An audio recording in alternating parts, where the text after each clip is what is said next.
Welcome to the Bookbibuli podcast. And today we have Aadya with us to discuss the Twits.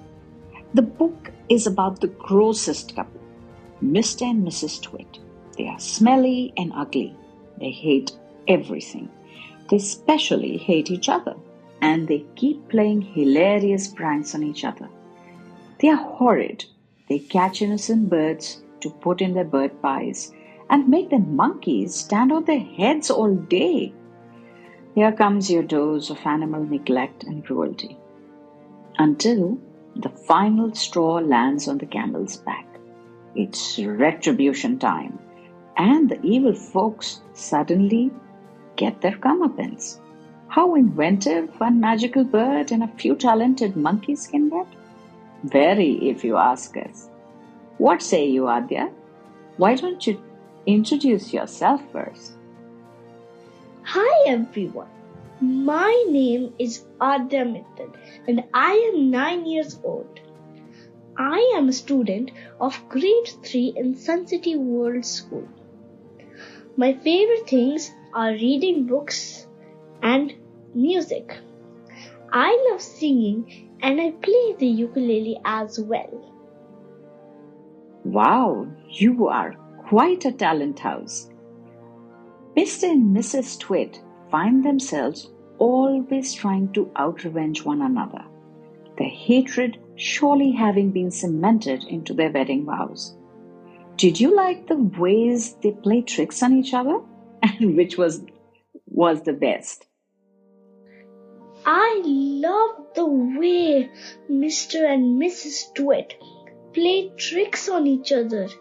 They are disgusting and obnoxious people who can't stop making a fool of each other. They also don't have any friends or neighbors, so I think they entertain themselves through these pranks. My favorite trick was the spaghetti worms. I was squirming in my seat and squishing my nose in horror and amusement as I read the lines where Mr. Twit actually puts live sauce-covered worms in his mouth. Then he says, "The spaghetti tastes different today." You know, Roald Dahl hated beards in real life. He thought them nasty and dirty. Talk about sweet November. So when he really wanted to convey just how disgusting the Twits were, he talked about Mr. Twit like this. He said, by sticking out his tongue and curling it sideways to explore the hairy jungle around his mouth, he was always able to find a tasty morsel here and there to nibble on. Ugh, that sounds gross. But I did like the level of pettiness of Dahl. Did you like it?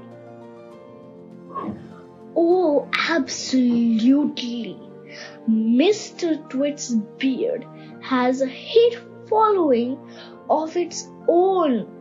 The description in the book is so revolting. It becomes his main personality feature. The shredded, half-eaten morsels of food stuck in his beard, hanging here and there from the dirty, brown, sticky beard hair, it immediately made me detest Mr. Twit. When I read the story further, I realized he is actually a wicked man. So the image in my mind is apt. The local avian community teams up with some of the pet monkeys belonging to the Twits, and the end result is the ultimate revenge. Could you tell our listeners a little more about that? This part is my favorite. So roly-poly is an exotic African bird who becomes friends with the monkeys kept as pets by Mr. Twit. He wants to open an upside-down circus and trains them to perform upside down. Every Wednesday, Mr. Twit puts hog-tied glue on the tree branches in his backyard. And when the birds get trapped on them, he shoots them so Mrs. Twit can make bird pie. The monkeys and Roly-Poly decide to teach the couple a lesson. And one day when they are out, they turn the whole house upside down. The carpet and furniture are stuck to the ceiling with hog-tied glue, and paintings are reversed on the walls. When Mr. and Mrs. Twit return, they also get stuck upside down on the ceiling. They gradually keep shrinking and shrinking till only their clothes and shoes are left. So Aadya, tell me, how do you find your next read? And we as Bookbibuli, have we been able to help you? So, we are always on the lookout for the next good read, right? It's always like what to read next, how to judge a book by just a few lines on a back cover, whether to trust the internet reviews or not. Bookbibuli solves this problem by creating special lists for young readers like us. Okay, now moving forward from there, I felt that the book had a lot of similarities with The Magic Finger. Did you feel that as well? Yes, true. I think the main theme in both these books and even all Roald Dahl books is to understand the importance of kindness. To be kind to people around you, animals, family, friends, and strangers too. In The Magic Finger, the hunter neighbors get turned into ducks. Only then do they realize their folly. In Mr. and Mrs. Twit, they are mean to their pet monkeys and to nearby birds, and they are suitably punished. Now let's talk about Roald Dahl for a bit. I think he's a wordsmith. He makes up new words. Tell us some of the Dahl's invented vocabulary, and which one did you like the best? Roald Dahl is a magician for sure. The way he spins the stories makes the characters come to life for all the readers, whether young or old. His invented words could have a dictionary of their own. They make the reading experience so much more fascinating. The snozzwangers who eat Oompa Loompas, the Frobs squattle, a fizzy green drink, the BFG drinks, the whiz poppers, snozzcumbers. The words are a swashbuckling bunch which make my mind go into a gobble funk. As I know, Aadya, you've read other Roald Dahl books. Which one have you liked the most?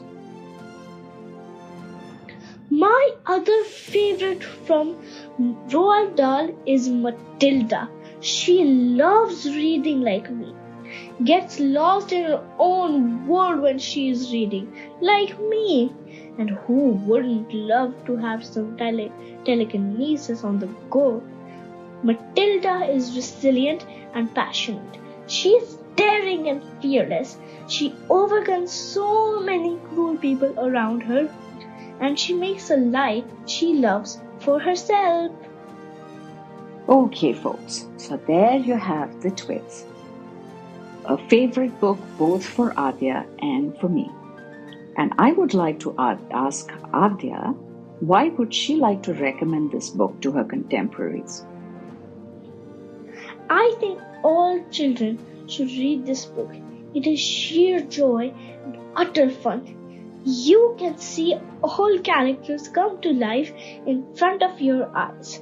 You will laugh, Be scared, be worried, and bitterness, empathy, and humility are imbibed in the stories in such a light-hearted manner. Thank you so much, Aadya, for being with us. Thank you so much, Bookbibuli, for giving me this opportunity to share my thoughts on my favorite book with my friends.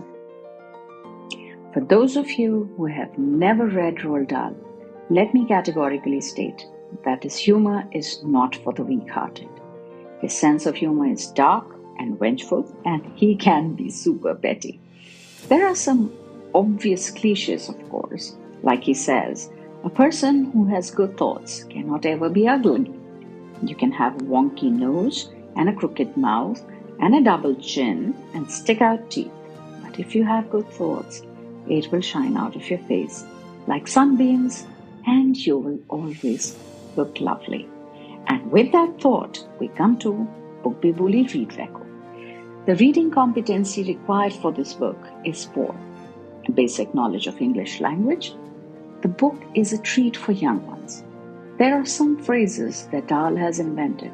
Barring those, the language is easy and flows. You can possibly finish it in 2 to 3 days, and it can be read with breaks. The genre is adventure, fantasy, and fiction.